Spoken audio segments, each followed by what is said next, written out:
Hello guys, कैसे आप सभी। वेलकम बैक टू जेआरएफ अड्डा। मैं प्रियांशी शर्मा, आपकी होम साइंस मेंटर। इस सेशन में आपका स्वागत करती हूँ। सेशन को करेंगे लाइक एंड शेयर, एंड जिसने चैनल सब्सक्राइब नहीं किया है तो कर लीजिए। इफ आप लोग यूजीसी नेट का प्रिपेयर कर रहे हैं तो मैं आपको पेपर 1 में PD, that is people development and environment, and paper 2 में आपको होम साइंस कवर कराती हूँ। जो आपका पीडी वाला सेशन होता है मेरे साथ, वो होता है सैटरडे संडे को सुबह 9 बजे।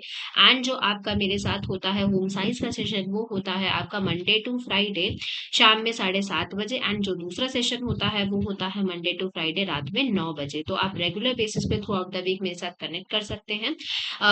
दिसंबर अटेम्प्ट को टारगेट कर रहे हैं तो आप premium UGC and PhD guidance programme में अभी भी टाइम में एनरोल आउट हो सकते हैं, अपनी तैयारी को एक लेवल अप कर सकते हैं। यहाँ पे आपको करियर फेयर, कार्निवल, प्रपोजल कैसे बनाना है, पीएचडी के प्रति डायरेक्शन अप्रोच आप कैसे कर सकते हैं, teaching internship with the hands-on stipend भी आपको यहाँ पे देखने के लिए मिल जाएगा। लाइव प्लस रिकॉर्डेड क्लासेस मिल जाएंगी, टेस्ट सीरीज देखने के लिए मिलेगी, 10 ईयर की पीवाईक्यूज मिल जाएंगे डिटेल में उनके सॉल्यूशंस के साथ, और आपको रिसर्च प्रपोजल कैसे बनाना है उसके प्रति गाइडेंस एंड अप्रोच आप कैसे कर सकते हैं, ये भी आपको यहाँ पे देखने के लिए मिलने वाला है।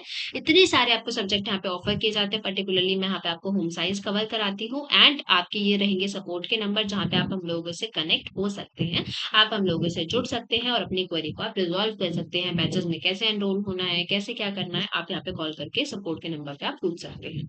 तो आज हम बेसिकली बात करने वाले हैं कि अब मैंने अपना कैसे क्वालिफाई किया था यूजीसी नेट, ठीक है। तो मेरे क्या पर्सनल ट्रिक्स एंड ट्रिक्स थे और टिप्स हैं जो कि मैं आपको दे सकती हूँ ताकि आपको एक गाइडेंस मिल जाए। देखो, अगर मैं एक एक कोट बहुत अच्छा भी मैंने थोड़ा टाइम पहले पढ़ा था कि अगर मैं आपको कोई चीज गाइड कर रही हूँ, इसका मतलब ये नहीं है कि मैं एक अपर एज पे हूँ या फिर समथिंग लाइक दैट ना। इसका मतलब ये है दैट मैं अपने एक्सपीरियंस से जो गलतियां मैंने करी थी, मैं वो आपको रोकने, आपको करने से वो बचा रही हूँ कि भाई आप भी वो सेम मिस्टेक्स ना कीजिएगा, ठीक है। क्योंकि समथिंग कॉल्ड कि एक्सपीरियंस, ठीक है, कि एक्सपीरियंस की मैंने जो चीज अपनी जर्नी में एक्सपीरियंस करी थी या फिर जो मैंने चीज अपनी फेस करी थी, वो सेम चीज वो आप उन दिक्कतों से ना गुजरे, वो आज की वीडियो में हम बात करने वाले हैं, ताकि एक आपको एक एक गाइडेंस मिल पाए कि यार ये चीजें ऐसे हो सकती है और मेरी जर्नी से थोड़ा सा एक आपको आइडिया लग जाए, ठीक है। तो फर्स्टली अगर मैं बात करते हुए चलूँ तो सबसे पहले अगर मैं बात करती हूँ, जो मेरा बीएससी है, BSc honours in home science रहा है मेरा, ठीक है। ऑनर्स इन होम साइंस मेरा रहा है, ये मेरा रहा है दिल्ली यूनिवर्सिटी से। फर्स्टली मैंने ये चीज किया था, एंड उसके बाद आई डिड माई एमएससी, ठीक है। MSc in food and nutrition मैंने किया था, अगेन दिल्ली यूनिवर्सिटी के कॉलेज से मैंने किया था, रेगुलर बेसिस पे हुआ था ये दोनों चीज। उसके बाद क्या था, मेरा स्पेशलाइजेशन दोनों ही चीजों में मेरा था, अपना फूड एंड न्यूट्रिशन के अंदर specialisation in food and nutrition था, वो भी मेरा क्लिनिकल वाला पार्ट था, क्योंकि I want to become a clinical dietitian earlier, ठीक है। तो फूड एंड न्यूट्रिशन के अंदर मैंने हमेशा से अपना स्पेशलाइजेशन रखा हुआ था, एंड आफ्टर दैट क्या हुआ, एमएससी के बाद ही मतलब फ्रॉम द नेक्स्ट डे मैंने अपना इंटर्नशिप करना स्टार्ट किया था, ठीक है। जब मैंने अपना इंटर्नशिप करना स्टार्ट किया, and the third day of my internship I was pretty sure that मुझे ये नहीं करना है, ठीक है। I am not enjoying that, मेरे को बहुत ज्यादा हेक्टिक लग रहा था। एंड 3 महीने का इंटर्नशिप करने के बाद I was like pretty sure कि मैं डाइटिशियन नहीं बनना चाहती हूँ। और उसके बाद क्या हो गया था आफ्टर दैट, अब मुझे क्या था, मेरे को रिसर्च में भी बहुत ज्यादा अच्छा मतलब मजा आया था, एक्सपीरियंस आप ये कह सकते हैं कि अगर आप दिल्ली यूनिवर्सिटी किसी रेप्यूटेड या सेंट्रल यूनिवर्सिटी के कॉलेज से अगर आप मास्टर्स करते हैं तो आपको अच्छा एक बार एक रिसर्च एरिया, आपको बहुत एक अच्छा रिसर्च बैकग्राउंड आपको यहाँ पे मिल जाता है। तो मास्टर्स में मेरा बहुत अच्छा सा रिसर्च वर्क अपना हुआ था, और उसमें बहुत अच्छा ही रहा था, मतलब इट्स वॉज टू गुड, ठीक है। और उसके बाद क्या हुआ, आई वॉज लाइक कि अब क्या करना है, ठीक है। एंड मैंने फिर देखा कि यार यूजीसी नेट नामक एक एग्जामिनेशन होता है, and I have to qualify that. और उसके बाद मैं क्या कर सकती हूँ, मैं पीएचडी में घुस जाती हूँ, ठीक है। पीएचडी में मैं आराम से कर भी सकती हूँ क्योंकि मेरे को थोड़ा एक्सपीरियंस भी है, राइट। और मेरे को मजा भी आने वाला है। एटलीस्ट लाइफ में वही चीज करना भाई जिसमें आपको मजा आए, ठीक है। तो मैं पीएचडी के लिए फिर अप्लाई करना स्टार्ट करती हूँ। अब होता क्या है, मेरा यहाँ से ना इंटर्नशिप जो होता है, मेरा इंटर्नशिप यहाँ पे खत्म होता है सितंबर एंड में। अब मेरे पास महीना बचा होता है अक्टूबर का, नवंबर का, और दिसंबर में अपना एग्जामिनेशन होता ही होता है। तो यहाँ पे क्या था, मेरे पास अप्रोक्सीमेटली आप लगा लो कि मोटा मोटा मान के चलो, मेरे पास 2.5 से मेरे पास 3 मंथ थे। अब इसके अंदर क्या हुआ, उसके अंदर फिर मैंने यहाँ पे फिर थोड़ा सा, क्योंकि देखो मेरा एमएससी में भी और मेरा बीएससी में भी ना थोड़ा बेस अच्छा बना हुआ था। क्योंकि हमारे में क्या होता है, हमारे में बहुत डिटेल में ही स्टडी होता है, ठीक है, सारे के सारे सब्जेक्ट्स वगैरह एंड सारी चीजें होती है। उसके बाद क्या हुआ था, तो जब मैंने अपना प्रिपरेशन स्टार्ट किया था, तो मैंने अपने प्रिपरेशन के लिए खुद सेल्फ से ही किया था। फर्स्ट चीज कि मेरे को सेल्फ से ही अपना पेपर टू अपना क्वालिफाई करना था। तो मैंने सेल्फ से अपना पेपर टू क्वालिफाई करने की कोशिश करी, जिसमें मैंने अपने बहुत सारे जो मेरी बीएससी एमएससी की बुक्स थी, क्योंकि you know that BSc honours in home science के अंदर हम लोग टेक्सटाइल भी पढ़ते हैं, एचडी भी पढ़ते हैं, हम लोग आरएम भी पढ़ते हैं। तो मेरे पास मेरे बहुत सारे नोट्स रखे हुए थे मेरे ग्रेजुएशन टाइम के। तो मैंने उनको करना स्टार्ट किया, ठीक है। जब मैं उनको करना स्टार्ट किया एंड उसके बाद फिर ये सारी चीजें होती है, मैं अपना पेपर टू तो अपना सेल्फ ही कर रही थी, बट मेरे को पेपर वन में आई नीड सम हेल्प, ठीक है। तो फिर मैंने पेपर वन में ना वाईटी की जो फ्री क्लासेस होती हैं मैंने देखनी स्टार्ट करी थी। मैंने firstly to be very honest I came to the JRF Adda platform, जहाँ पे अदिति मैम पढ़ा रहे थे रिसर्च, एंड मुझे मजा आ गया उनके एग्जाम्पल सुन के, ठीक है। क्योंकि वो थोड़ा सा होता है ना कि एग्जाम्पल्स कभी बार हम बहुत ही अच्छे लग जाते हैं कि भाई होता है, एक उनका एग्जाम्पल था बिस्लरी वाला, ठीक है। एक उनका एग्जाम्पल था वो जब हॉथरॉन इफेक्ट बता रहे थे, तो मतलब बहुत सारी चीजें ऐसी थी, तो मैं बहुत बढ़िया तरीके से रिलेट कर गई थी। And after that I am associated with the JRF अड्डा वाला, कि भाई यहाँ से मेरे को तैयारी कर देनी है। एंड उसके बाद फिर मैंने अपनी तैयारी अपने इन 3 महीनों में मैंने क्वालिफाई अपना कर लिया था। उसके बाद जब मैंने अपना दिसंबर अटेम्प्ट का टारगेट दिया था, उसके बाद मेरा बढ़िया तरीके से क्वालिफाई हो गया था। एंड मेरा कैटेगरी टू इसमें क्वालिफाई हुआ था, ठीक है। तो यहाँ से मेरा कैटेगरी टू यहाँ से डन हो जाता है, कैटेगरी टू मेरा यहाँ से क्वालिफाई हो जाता है। अब उसके बाद क्या था, अब उसके बाद थोड़ा सा अब नहीं समझ आ रहा था। आई वाज लाइक यार जेआरएफ चाहिए, जेआरएफ चाहिए। तो अगेन आई ट्राइड कि एक काम करते हैं, अब हम थोड़ा सा आगे अप्लाई करने की कोशिश करते हैं, और फिर हम क्या करते हैं, अब मैं इसके बाद फिर अपना जेआरएफ अवेल करने के लिए, क्योंकि मेरे यहाँ से मेरा कॉन्सिक्वेंटली क्या है, मेरा 4 बार यूजीसी नेट क्वालिफाई हुआ है, ठीक है। तो फर्स्ट मेरे यहाँ पे क्वालिफाई हुआ था दिसंबर के अंदर, फिर मैं जुलाई वाला अटेम्प्ट देती हूँ उसमें मेरा क्वालिफाई हो जाता है, फिर मैं दिसंबर वाले अटेम्प्ट देती हूँ उसमें मेरा क्वालिफाई हो जाता है। अगेन मेरा कैटेगरी टू पे ही अड़ा हुआ था, ठीक है। फिर कैटेगरी टू पे ही मेरा क्या हो जाता है, यहाँ पे क्वालिफाई होता है। तो आप ये चीज लगा लो कि ना ऐसा सिर्फ आपके साथ नहीं है कि यार मैम हम सिर्फ हमेशा एक ही लूप में हम फंसे जा रहे हैं, गोल गोल गोल गोल हम घूमे जा रहे हैं। हम सभी के साथ ऐसा होता है, ठीक है। ऐसा जरूर नहीं है कि सिर्फ आपके साथ ही है कि आप ही सिर्फ इस लूप में फंसे हुए हो, ठीक है। हम सभी के साथ भी ऐसा होता है। और ऊपर से जब होता है कि भाई जनरल कैटेगरी होता है, तो जनरल वाला बच्चा तो आप समझ ही सकते हो कि हमेशा एक एक अपार दुख में रहता ही रहता है। तो मेरा भी सेम सीन था। तो उसके बाद क्या होता है, जून जुलाई वाला मेरा फिर से क्लियर हो जाता है, और यहाँ पे मेरा मतलब आप मानेंगे नहीं कि मेरा रहता कितने नंबर से, 2 नंबर से, ठीक है। रहता कितने नंबर से है, 4 नंबर से। और यहाँ पे तो आपको पता है कि यहाँ पे एक आपका ऑफलाइन वाला भी सीन हुआ था। ऑफलाइन में तो बहुत बढ़िया मेरा बन रहा था, बट उसके बाद ही बहुत अच्छे तरीके से घर पे आके पूरा चेक किया है कि बढ़िया तरीके से नंबर बन रहा है, इस बार तो भैया जेआरएफ पक्का है। और अगले ही दिन में हमको न्यूज आ जाती है कि भैया क्या है आपका, ये आपका मतलब नहीं होगा, आपका मान्य नहीं होगा, बिकॉज ये ऑफलाइन बेसिस पे था और इसमें चीटिंग वीटिंग का आपका आ जाता है। फिर ये फिर से ऑनलाइन कंडक्ट हो जाता है, मतलब आधा तो बसड़ यहाँ पे हमारा हो जाता है खत्म, ठीक है। बट ये जुलाई वाले अटेम्प्ट के बाद I was pretty sure that अब मेरे को कुछ करने की जरूरत है, ठीक है। और फिर मैं अपने सुपरवाइजर्स के पास अप्रोच करना स्टार्ट करती हूँ जिस कॉलेज में मैं हूँ। तो यहाँ पे मैं सुपरवाइजर्स को अपना अप्रोच करना स्टार्ट करती हूँ कि मैम ऐसा ऐसा है, एंड मेरा सेकंड कैटेगरी क्वालिफाई है, and I want to pursue PhD now under you, ठीक है। तो मैं बहुत सारे प्रोफेसर्स को पर्सनली मिलकर आती हूँ, क्योंकि एक वो हो जाता है, this is called the repo formation. मैं हमेशा आपको एक चीज बोलती हूँ, भैया रेपो बना लो, ठीक है। जरूरी नहीं है कि जेआरएफ होगा जब भी आपको पीएचडी में एनरोलमेंट मिलेगा, विदाउट जेआरएफ भी आप पीएचडी में एनरोलमेंट पा सकते हैं, ठीक है। तो जरूरी नहीं है आपके हाथ में जेआरएफ होना चाहिए, JRF is just a fellowship, ये चीज समझ लो।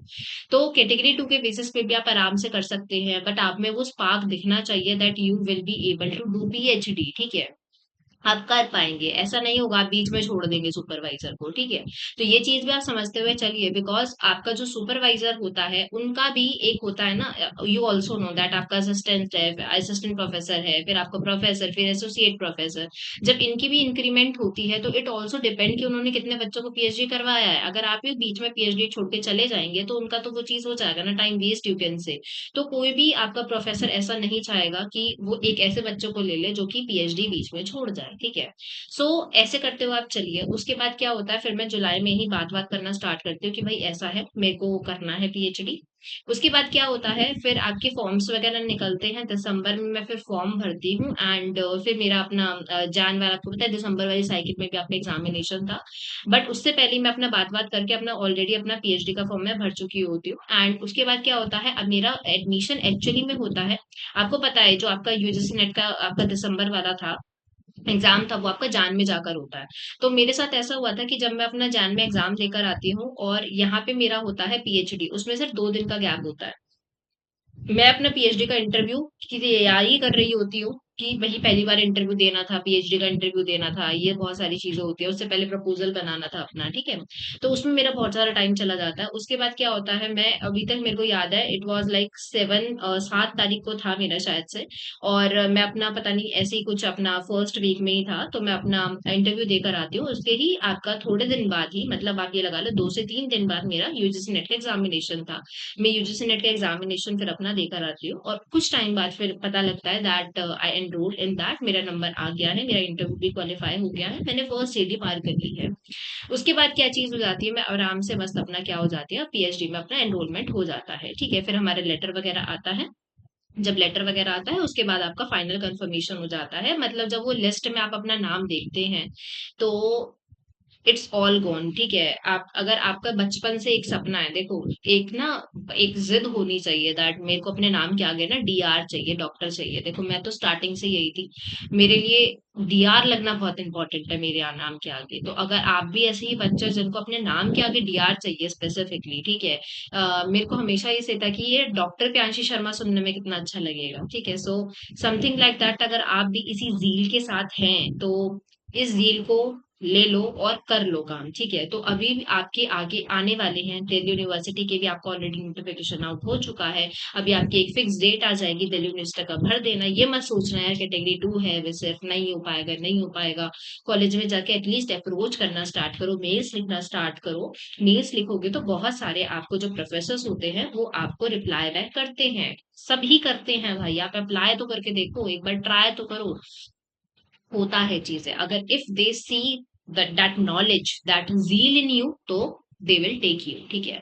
ये सारी चीजें आपको, तो ये मेरा पूरा स्पेसिफिकली था, ठीक है, कि कैसे मैंने अपना कर करा के, मैं तो अपना, अगर मैं एक और चीज बताऊं तो अपना, जब मैं बीएससी की तैयार, जब मैं अपना यहाँ पे था, तो मेरा जब एंड होने वाला था, क्योंकि इसके एंड तक आते आते कोविड आ गया था, ग्रेजुएशन के एंड तक आते आते।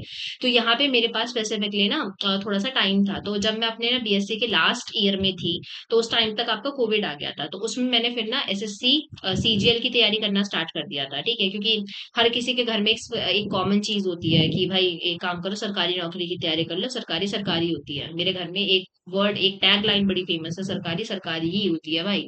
तो फिर मैंने यहाँ से सीजीएल की तैयारी करनी स्टार्ट करी थी। जब मैंने अपना सीजीएल का तैयारी स्टार्ट किया था ना, तो एफ कैट मैंने एग्जामिनेशन दिया था, अब मेरा वो वाला क्वालिफाई हो गया था ऑब्जेक्टिव टाइप। फिर उसके बाद फिर तबीयत वगैरह खराब हो गई थी, तो एसएसबी के लिए मैं अपीयर नहीं हो पाई थी। फिर उसके बाद चीज क्या होती है कि मेरा क्या होता है मास्टर्स में, क्या फिर मेरा मेरिट पे नंबर आ जाता है, एंड घर वाले सेट कि यार मेरिट पे नंबर आ गया तो तुम दिल्ली यूनिवर्सिटी से यही कर लो। फिर आई वॉज लाइक कि I have to quit my SSC CGL वाला plan, so I quit it. Because then घर वालों ने ये प्लानिंग, ये सलाह हमारी बनती है दैट सीजीएल में कंपटीशन बहुत बहुत ज्यादा बढ़ गया है, एंड ट्राई करना कि एमएससी के साथ आप कर पाओ, कॉप अप कर पाओ, एसएससी सीजीएल का भी आप तैयारी करते रहो साथ साथ। बट ये चीज हो जाती है कि एसएससी सीजीएल की तैयारी वो कहीं ना कहीं कुछ हो ही जाती है, रीजन भी क्योंकि एमएससी और दिल्ली यूनिवर्सिटी से जब आप कर रहे हो तो आपके ऊपर हेक्टिक और भी आ जाता है, ठीक है। और वही चीज हो जाती है। एंड एमएससी में I was the silver medallist, and अगर मैं बीएससी की बात करूँ उसमें भी I was the silver medallist. And ये यहाँ पे आपको चीज, मतलब ये this is the thing that अगर आप किसी चीज में एंगेज हो जाते हो तो कहीं ना कहीं आपकी वो पुरानी चीज छूट जाती है। तो मेरे साथ तो आप ये चीज लगा लो कि आई क्विटेड की, मतलब ये चीज आप ये लगा लो कि सिर्फ आप नहीं है जो कि चीजें क्विट करते हो, हम लोग भी यहाँ पे आते हैं, हम भी बहुत सारी चीजें क्विट करके आए हैं। तो it's just like I class के स्टार्टिंग में मैंने एक चीज बोली थी दैट द एक्सपीरियंस, ठीक है। मैं अपना एक्सपीरियंस आपको आज बता रही हूँ कि मेरे साथ सिर्फ आप ही नहीं है जिसने क्विट किया, मैंने भी क्विट किया भाई, ठीक है। पहले एसएससी सीजीएल का प्लान क्विट किया, ठीक है। होम साइंस में तो कभी सोचा ही नहीं था कि होम साइंस में पर्टिकुलरली मुझे आना है। ये होता है ना कि if something is planned in your destiny, तो वो आ जाता है। तो हमारे टाइम पे तो वैसे भी यार ऑनलाइन तो एडमिशन होता ही नहीं था, ऑफलाइन जाके कराना पड़ता था। तो ऑफलाइन ने घर जाने ने बोला भैया ठीक है इसी में कर लो। तो उसी में किया। फिर होम साइंस में गलती से नंबर आया, जो गलती से आते आते तुम यहाँ तक पहुंच जाते, तो it is something with called that it is written in your destiny. तो होम साइंस की फील्ड तक डेस्टिनी ने पहुंचाया मुझे। उसके बाद फिर एमएससी तक भी डेस्टिनी ने पहुंचाया, क्योंकि आप मानेंगे नहीं, आज अगर आप आपकी बात करेंगे, अगर आपको एमएससी में एनरोल होना होता है तो you have to give an entrance, ठीक है। मेरे टाइम पे भी एंट्रेंस था, बट हमारी सिर्फ ऐसी थी कि जो 5 सीट्स थी वो हमारी दिल्ली यूनिवर्सिटी में मेरिट पे थी। और मेरे घर वाले ने बहुत रिस्ट्रिक्ट किया हुआ था मुझे that you have to do from Delhi university, अगर तुम्हारे दिल्ली में नंबर आता है तो कर लेना, बाहर हम जाने नहीं देंगे। तो आई वाज लाइक ठीक है, दिल्ली यूनिवर्सिटी का। मैंने कहा पेपर मैं देकर नहीं आऊंगी, मैं सिर्फ अपना मेरिट का फॉर्म भर देती हूँ, नंबर आएगा तो आ जाएगा। एंड यू कांट बिलीव, उन 5 सीटों में मेरा नंबर आ जाता है। जब वो 5 सीटों पे नंबर आ जाता है, इट बी लाइक कि ये तो करना ही पड़ेगा भाई, मेरिट पे नंबर आया तुम्हारा तो। उसके बाद फिर एमएससी में जब आ जाता है, फिर अपना पीएचडी के लिए मेरा यहाँ पे रहता है 1 साल का लैब, ठीक है। 1 ईयर जो मैंने अपना ये इसी चीज में निकाले कि एक्चुअली मैं करना क्या चाहती हूँ, मेरा इंटरेस्ट किस चीज में है। क्योंकि मैं क्लिनिकल डाइटिशियन जो को सोच के बैठी थी, मैं अपना प्लान पूरा ड्रॉप कर चुकी हूँ यहाँ पे कि मेरे को नहीं करना है। इंटर्नशिप के जिस तीसरे ही दिन जिस इंसान को समझ आ जाए कि this is not my cup of T, ये मेरे से नहीं होगा, मुझे ये नहीं करना है, मुझे मजा नहीं आ रही है, तो आप सोचो कि किस स्टेट ऑफ माइंड से मैंने वो चीज सोची और फिर मैंने इसको क्विट कर दिया। मैं यहाँ पे 5 साल बिताई हूँ, 3 साल इसके लगा लो, 2 साल इसके लगा लो, उसके बाद फिर आई क्विट इट। तो सिर्फ आप ही नहीं हो जो कि क्विट करते हो, वही चीज करो जिसमें मजा आए। बट ये चीज था 1 साल में, फिर मेरे को ये चीज यहाँ पे रियलाइज हुई है दैट मेरे को यूजीसी नेट की तैयारी करनी थी, मेरे को पढ़ाने का शौक है। आई स्टार्टिंग ट्यूटरिंग चिल्ड्रंस, ठीक है, छोटे बच्चों को पढ़ाना स्टार्ट किया। होते हैं यार, मतलब अपना कोचिंग सेंटर आप चला सकते हैं, आप बच्चों को पढ़ा सकते हो, there is a lot of things that you can do. तो इस 1 साल में आपको ये चीज पता लग जाएगी, ठीक है। और यहाँ पे जब आप अपने, अगर आपका सेकंड कैटेगरी क्वालिफाई है, तो आप जब रेपो बनाते हैं तो आपको अपने सुपरवाइजर को कन्विंस करना पड़ेगा कि आपको फेलोशिप कभी भी वो दिक्कत आपके में कॉज नहीं करेगी। क्योंकि ये चीज आप याद रखना, पीएचडी में पैसा लगता है। आपको कोई टेस्टिंग करानी है, आपको आपको सेमिनार्स, वेबिनार्स, आपको पेपर प्रेजेंट करना, आपको बाहर जाना पड़ेगा। There is a lot of money, ठीक है, that you need at that moment. तो अगर आप अपने सुपरवाइजर को ये भी चीज जरूर से बोल दीजिए कि आपके बाधा नहीं बनेगा भाई, आपका पैसा जो चीज है, आपका फेलोशिप बाधा नहीं बनेगा। आपको अगर मैं फेलोशिप का ऑलरेडी एक वीडियो आपके लिए बना चुकी हूँ कि आपके इंटरव्यू में कैसे क्या होता है, वो चीजें मैंने आपको बता दी हैं। फेलोशिप के लिए मैंने आपको बताया था कि आपके बहुत सारे आपके जैसे कि आपका यूनिवर्सिटीज होती हैं, उसकी खुद की भी आपकी फेलोशिप्स होती हैं, ठीक है। इंस्टीट्यूशनल आपको फेलोशिप मिल जाएगी। जैसे अगर मैं दिल्ली यूनिवर्सिटी की बात करूँ तो नॉन नेट फेलोशिप आपको मिलती है सेकंड और थर्ड कैटेगरी वाले बच्चों को, जहाँ पे आपको 8,000 पर मंथ आपको मिल जाता है, ठीक है। और आपको फिर साल का 10,000 आपको कंटिजेंसी फंड भी आपको देखने के लिए मिलता है। तो अकॉर्डिंगली आप वैसे आप अप्रोच करते हुए चल सकते हैं, ठीक है। तो आप रेपो फॉर्मेशन में थोड़ा सा आप कन्विंस करते हुए चलिए, ये कन्विंस कीजिए कि भाई मैम एक बार अगर हम एनरोल हो जाते हैं तो उसके बाद हम अपनी जेआरएफ को अवील हम जरूर से कर लेंगे, ठीक है। आप उसकी भी साइड बाय साइड तैयारी कर सकते हैं, ऐसा नहीं है कि आप सिर्फ यहीं पे छोड़ देंगे। आप पीएचडी करते करते भी आप अपना जेआरएफ की तैयारी कर सकते हैं, ठीक है। तो ताकि फिर वहां पे अपनी ये नॉन नेट वाली फेलोशिप हटा के फिर आप जेआरएफ वाली आप चालू करवा दीजिएगा। कुछ एक आधे आपके फॉर्म होते हैं, that you have to fill it up. So ये मेरा पूरा का पूरा था। तो मैंने अपना, तो मेरा कब कॉन्सिक्वेंटली लगा लीजिए कि मेरा 4 बार अपना यूजीसी नेट अपना क्वालिफाई हुआ है।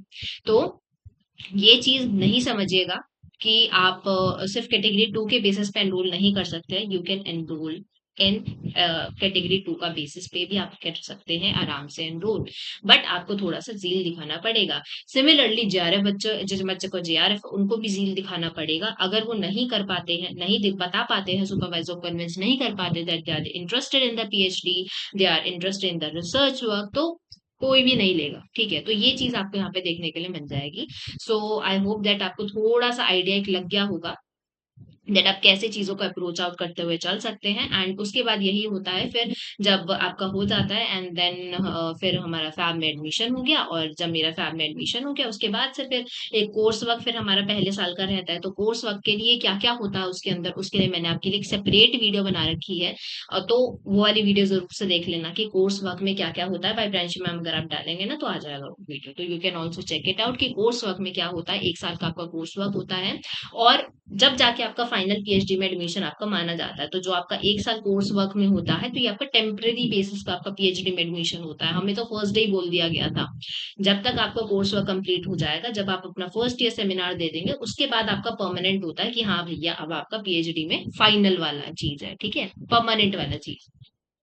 तो वो वाला वीडियो भी आप जरूर से चेकआउट कर सकते हैं। सो आई होप दैट आपको थोड़ा सा एक आइडिया लग गया होगा दैट मैंने, मेरी जर्नी शायद आपके लिए कुछ एक मोटिवेशन हो, शायद कुछ आपको हेल्प आउट करे, शायद एक एक एक साइड से आपको कहीं ना कहीं मोटिवेशन दे के जरूर जाएगी। सिर्फ ये नहीं है कि आप इसी लूप में हो, हर कोई इसी लूप में फंसा हुआ होता है, बट उसमें से आपको क्या, हमेशा ना प्रॉब्लम, क्या सिर्फ हम प्रॉब्लम के बारे में सोचते रहना, हमेशा ये चीज कॉप अप नहीं होती है। जब आपके पास प्रॉब्लम होती है ना, प्रॉब्लम के बारे में सोचने से अच्छा आप सॉल्यूशन के बारे में सोचो। So something like that I want to conclude in the end, and thank you so much guys for watching this video.